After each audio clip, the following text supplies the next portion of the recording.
Olá pessoal, beleza? Tudo bem? Tranquilidade total com vocês? É isso aí, pessoal. Aqui quem vos fala então é o seu professor Otoniel Linhares, exatamente. Bem, o nosso foco, como vocês podem estar acompanhando aqui comigo, né? Aqui do ladinho, essa parte nossa de geografia para vocês. Exatamente, nosso foco todo, pessoal, vai estar em cima do contexto de geografia do Brasil. Como eu sempre gosto de falar para vocês em sala de aula, não adianta aí no nosso mundo virtual, não adianta a gente falar só focado no cenário da parte da geografia do Brasil pura e aplicada, né? Porque às vezes eu vou estar precisando do cenário de mundo para a gente estar batendo um papo. Exemplo, quando a gente fala da parte de conceitos demográficos, que é uma das temáticas que a gente vai abordar na nossa aula de hoje, ou quando a gente vai falar sobre a situação a respeito de clima, vegetação, a parte hidrográfica que o nosso curso vai estar proporcionando para nós, industrialização, expansão agrícola, expansão comercial, expansão econômica. Várias dessas temáticas, elas precisam estar casadas diretamente também um pouco com o mundo, né, pessoal? Uma coisa vai estar vinculada à outra, é aí que é o nosso foco. Alguns conceitos sobre, por exemplo, a parte de indústria, eu preciso desenvolver esse conceito com você no geral, no todo. É exatamente isso, no todo. Muitas vezes eu vou estar começando a falar da indústria de um conceito mundial para depois trazer o conceito nacional. Então sempre vai ter que ser assim. Tá? Então você fala, pô, professor, não estou captando a ideia daqui, dali. Não, fique tranquilo, porque a gente faz esse ping-pong das ideias. Não adianta eu fechar uma temática apenas bem colocada só do Brasil. Mas como é que esse porte industrial começou? Como é que esse cenário de população veio bater por aqui? Quer ver um tema bem bacana dentro desse contexto de geografia que a gente aborda, quando a gente fala sobre o contexto dos refugiados de guerra que estão saindo da Síria e do Iraque, por exemplo. Então ali é um fator geográfico, refugiados de guerra, refugiados econômicos, fator de migração. Então dentro disso você tem uma migração populacional que está acontecendo. O Brasil teve isso também, você não pode esquecer. Nós tivemos uma época no Brasil onde nós vivenciamos isso no finalzinho do século XIX, a grande migração alemã e italiana que veio para o Brasil, meados do século XIX, início do século XX, tá? Então daí a gente tem um pouco desse cenário que a gente vai estar fazendo a nossa abordagem aqui durante as nossas aulas. Um dos pontos que eu quero estar destacando para vocês é quando a gente fala dessa parte nossa de conceitos, né? Os conceitos ali que a gente tem do sistema populacional. E ao mesmo tempo, quando a gente destaca aí essa visão de população absoluta, como você pode estar observando comigo agora. O número de habitantes total em determinado país sendo classificado como país populoso, aquele que apresenta grande população absoluta, população geral. Segundo dados do nosso IBGE, o Brasil estima-se em torno de mais de 200 milhões de habitantes. Só lembrando, o censo no caso do Brasil, ele é feito a cada 10 anos. Então nós tivemos o censo 2000, 2010, próximo censo 2020. Boa parte desses dados que eu estou desenvolvendo, trabalhando com vocês, é para a gente estar pensando em cima do censo no todo, que é a chamada população absoluta, aí para a gente estar destacando. Outro fator para a gente conseguir chegar a uma ideia é quando a gente fala dessa população relativa, como vocês podem estar observando comigo. Então, o que eu tenho a respeito dessa população relativa aí em particular? Então, você trabalha com o número total de habitantes dividido pela área total. Isso equivale ao quê? A relação existente entre o número de habitantes com sua área. Disse que um país é povoado quando ele apresenta elevada densidade demográfica. E que representa essa elevada densidade demográfica? Vamos pegar um exemplo do nosso país. São Paulo. Eu tenho uma elevada densidade demográfica na região de São Paulo. Exatamente. Então a população concentrada, nada em torno de uns 40 milhões de habitantes. Se eu pego essa mesma densidade demográfica, por exemplo, dentro da região norte em particular, região amazônica ali, eu já vou ter um diferencial. Você vai ter uma baixa densidade demográfica. Significa que eu vou ter um habitante aqui, outro mais distante, assim vai. Então você não tem aquela coesão habitacional, por exemplo. Então essa população relativa equivale de região para região, não sendo uma área total aí, por exemplo, né? Então só para a gente ter uma visão.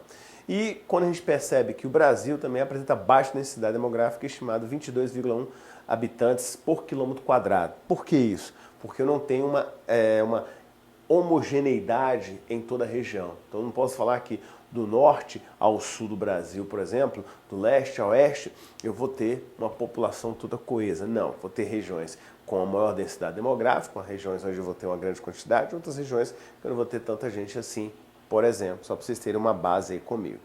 Ligado a tudo isso, nós vamos estar pensando então numa outra visão, que é a chamada superpopulação. Exatamente. Quando o país não tem condições econômicas para garantir boas condições de vida para a sua população. E é superpovoamento, conceito empregado a um país cujo território tem características físicas que impedem sua ocupação total, por exemplo. Tá? E aí, no caso, você tem algumas regiões que já estão bastante saturadas. Tóquio, vamos pegar um exemplo de Japão aqui. Então, quando a gente está no caso do Japão, eu tenho uma superpopulação em determinados pontos e um superpovoamento. Então, fica muito tumultuado.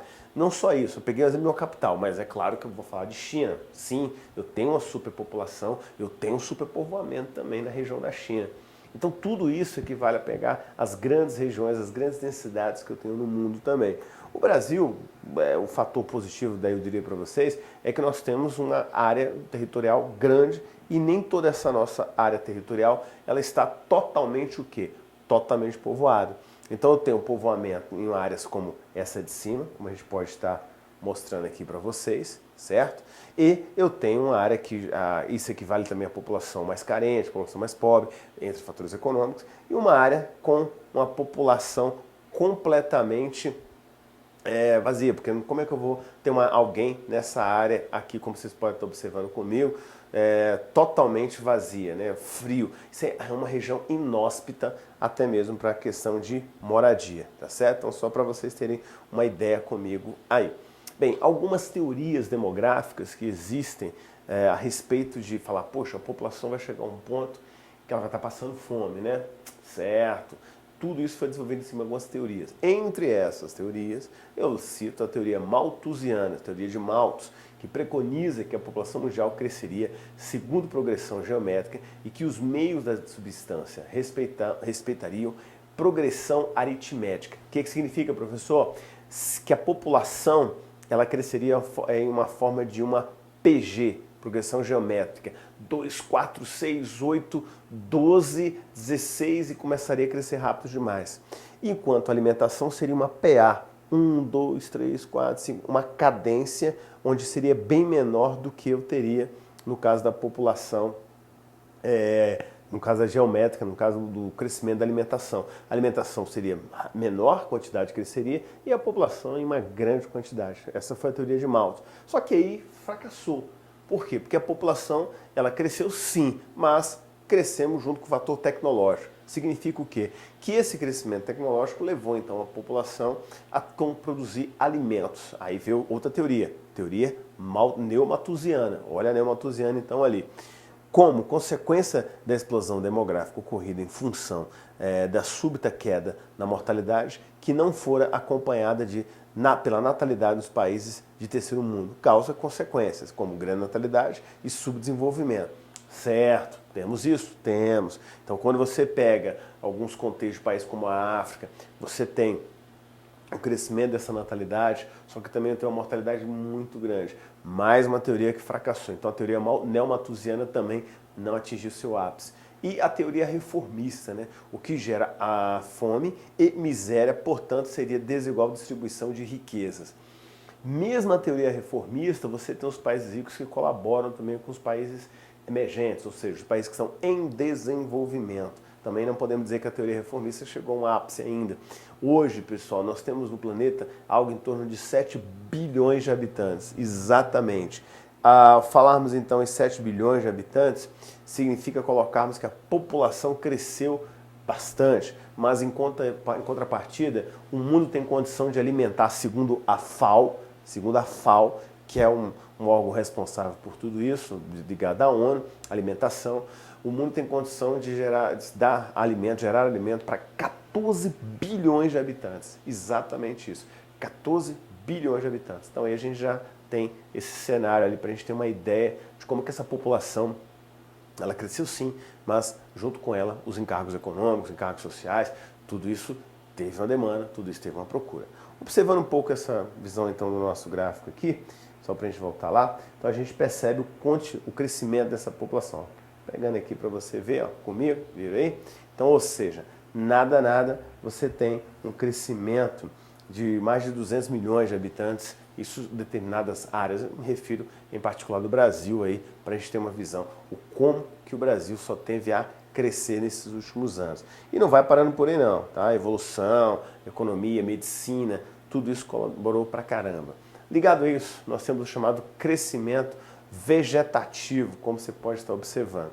No caso do Brasil, primeiro período, de 1872 até 1940, época de tradição de grandes famílias e o volume de doenças que assolavam a população era grande. Dessa forma, a taxa de natalidade e a taxa de mortalidade eram elevadas e o crescimento vegetativo era baixo. Olha aí, nós podemos dar um exemplo da chamada pirâmide etária.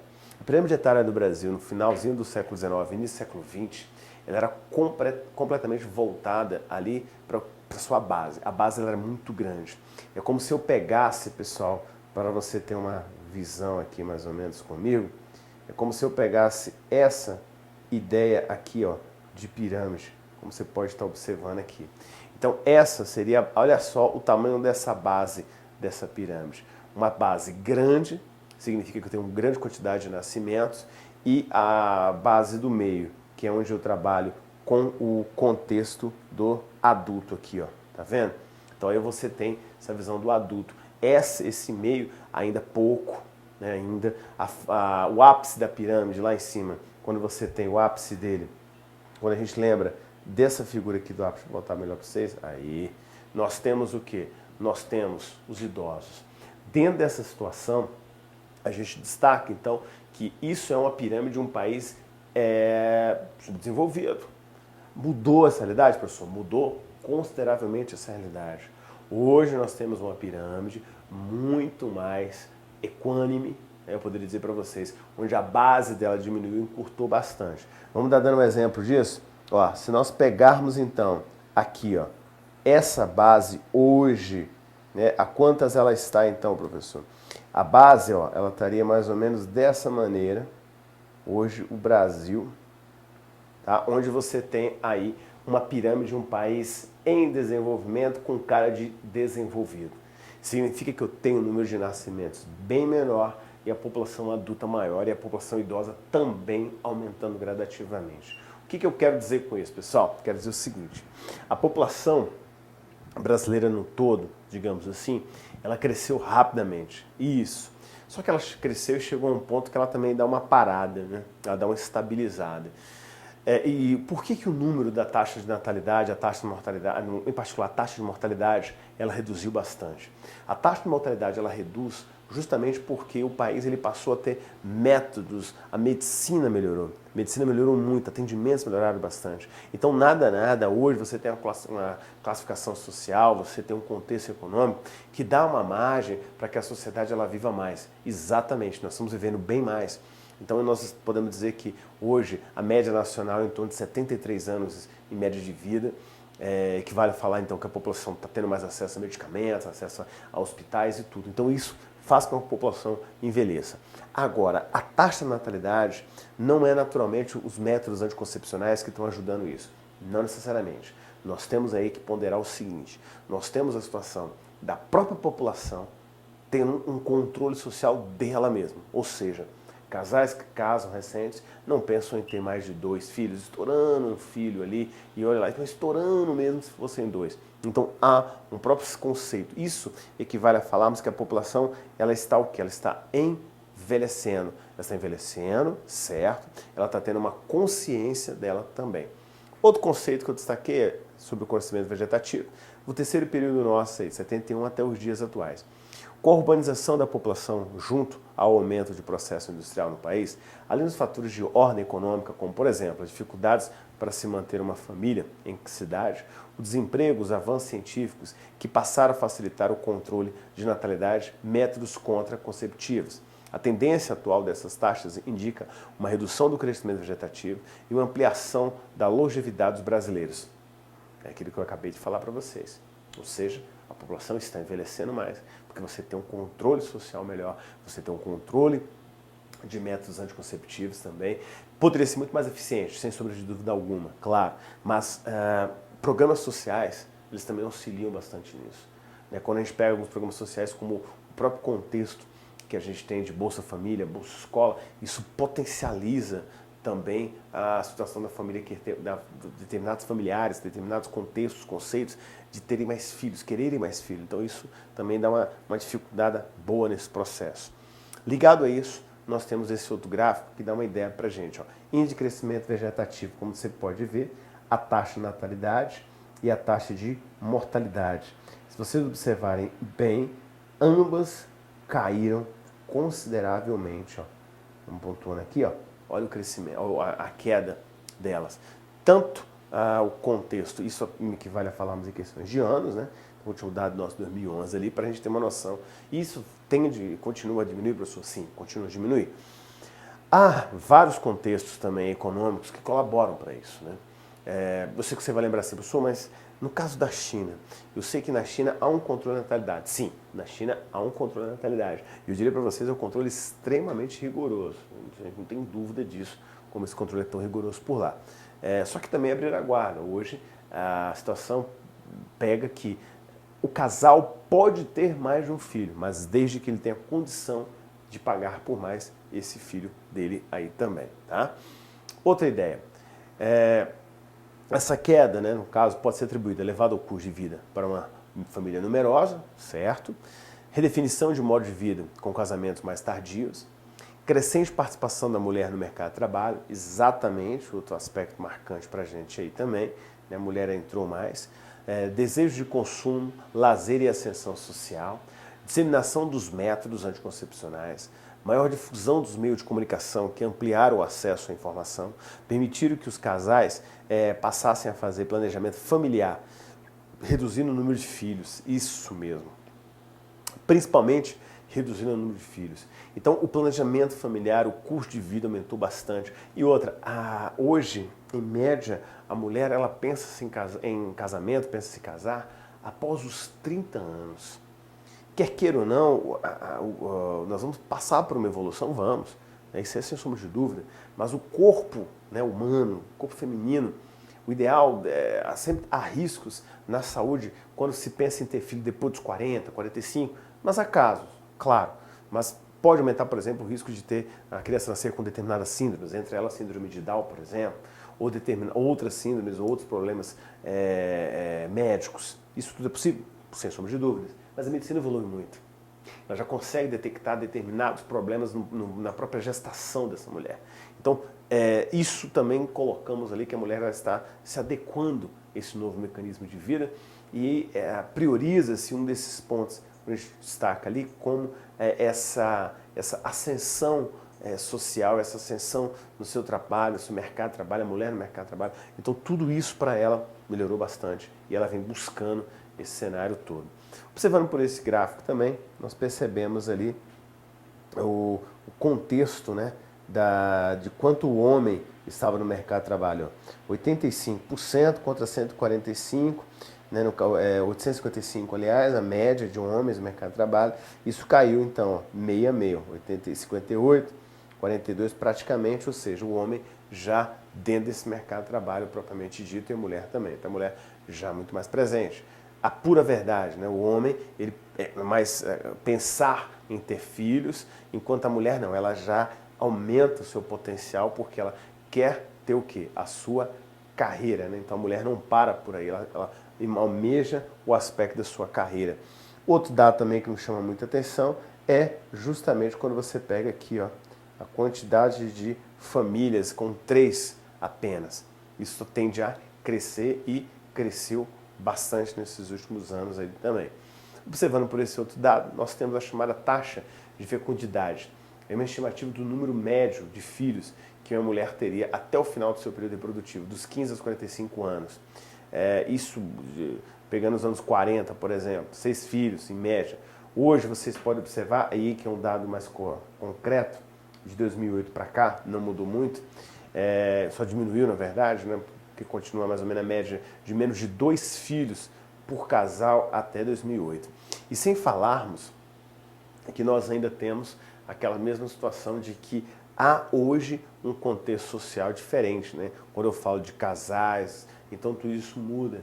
Muitas das vezes, com os relacionamentos homoafetivos, você tem o número de adoção aumentando. Então significa o quê? Que o número de nascimentos ele vai ser mantido ou até reduzido em determinados momentos. Mas o número de adoção pode aumentar. Isso é bom, uma mudança, uma mudança social que a gente está passando também nesses últimos tempos ali. O que mais, professor? Vamos lá. Então, alguns dados da nossa população brasileira. Taxa de natalidade por 100 habitantes de 0,09. A taxa de mortalidade é um pouco alta ainda, 6,31. E a taxa de fecundidade total de 1,89. Estados mais populosos. São Paulo, praticamente 40 milhões de habitantes. Minas Gerais, quase 20 milhões. Rio de Janeiro, 15 milhões. Bahia, 14. Rio Grande do Sul, 10 milhões.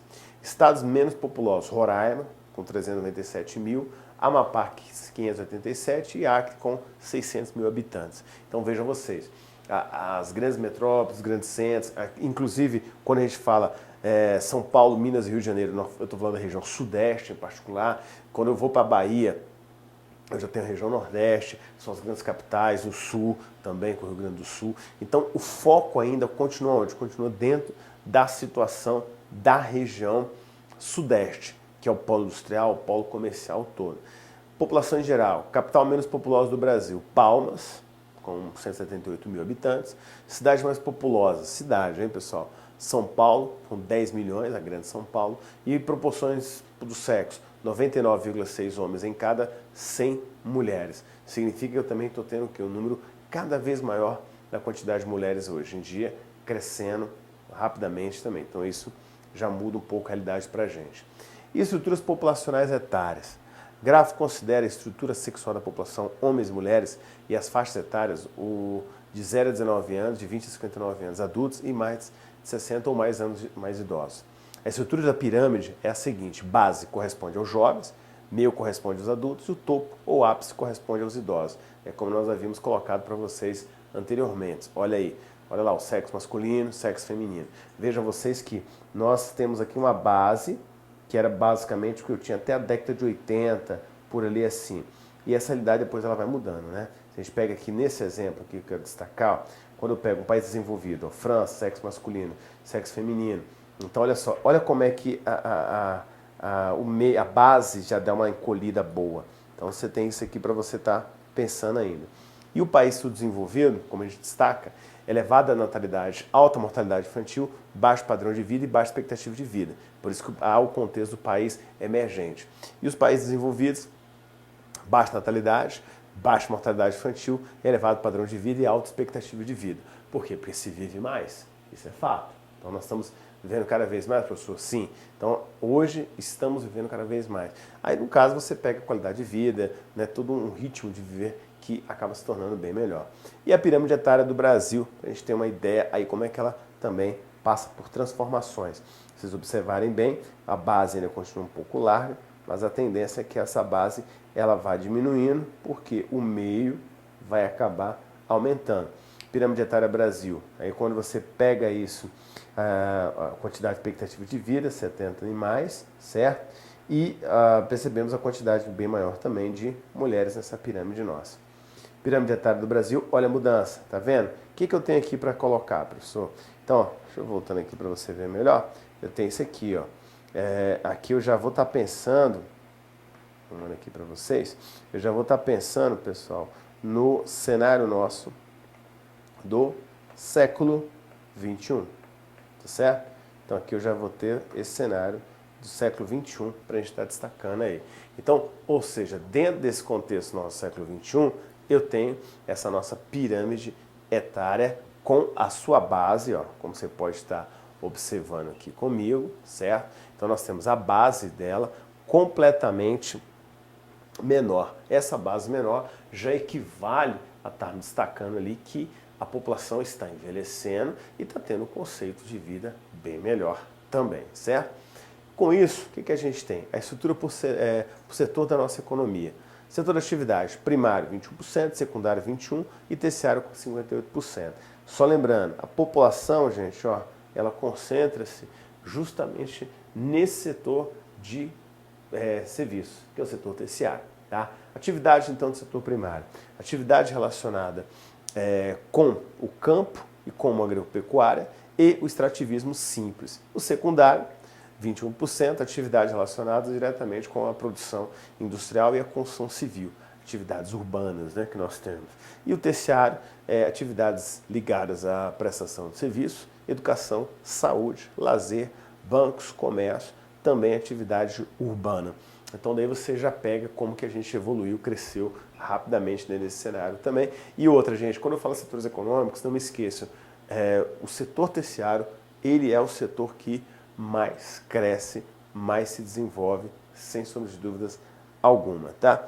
E a estrutura analisada por sexo, tom de pele e salário, quando a gente percebe que o homem continua na sua pegada, mas a mulher ela está crescendo cada vez mais aí também. Mobilidade da população, quando eu falo internacional, migrantes, chegada de estrangeiros, surto, de 1888 a 1984. Lembra que eu falei no comecinho dessa aula com vocês, quando a gente falou do fator migração? Exatamente.